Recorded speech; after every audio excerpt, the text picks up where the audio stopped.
Alright guys, sedikit komen.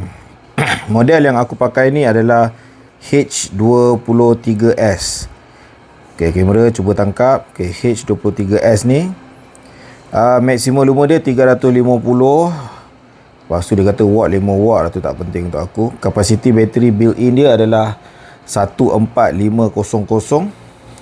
Maksimum distance dia kata 120 meter. Berat dalam 70 gram. Runtime dalam 7 ke 12 jam. Ini dalam technical spec yang lain dia kata 7 hingga 12 jam. Okey, sedikit komen. Harga benda lah ni betul-betul murah tau geng. Jadi untuk technical spec dia, aku nak percaya sangat tu pun susah, tapi tak percaya pun tak boleh.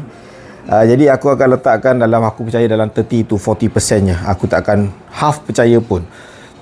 Sebab aku dah biasa kena barang bila terlalu murah ni, dia punya kualiti boleh doubt lah. Tetapi untuk yang ini, at least dia tak kencing mati-matian macam jenama yang aku tak nak sebut.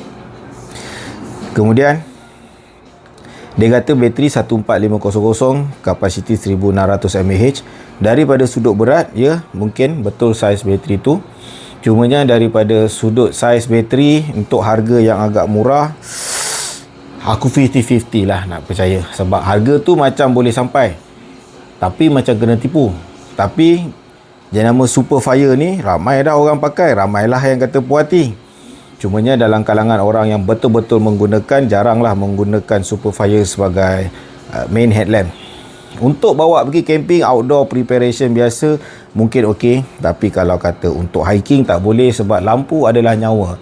Dan benda ni macam aku cakap tadi, kalau kepercayaan hanya kepada 30 ke 50%, janganlah, kerana lampu merupakan nyawa dalam hutan. Dan kalau kau memperjudikan nasib menggunakan sesuatu yang murah, dan bila benda tu fail, ajenaya kan. Lain-lain komen pasal dia, aku rasa tak ada sangat. Dari sudut kepercayaan aku dah bagi tahu. Dari sudut ketahanan pun aku dah bagi tahu. Overall, kalau guna dia pada skala yang ringan dan juga untuk misi yang tidak berapa serius, okey. Tapi kalau ingin menggunakan lampu yang penting keberadaannya, contoh macam mendaki gunung, jadi aku sangat-sangat tidak sarankan.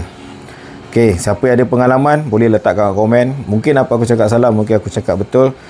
Harap-harap sangat ada orang pengalaman dengan benda ni, kongsikan dia orang komen pengalaman dia orang, penggunaan dia orang. Ataupun kalau ada pendapat, sharekan juga. Alright, ciao.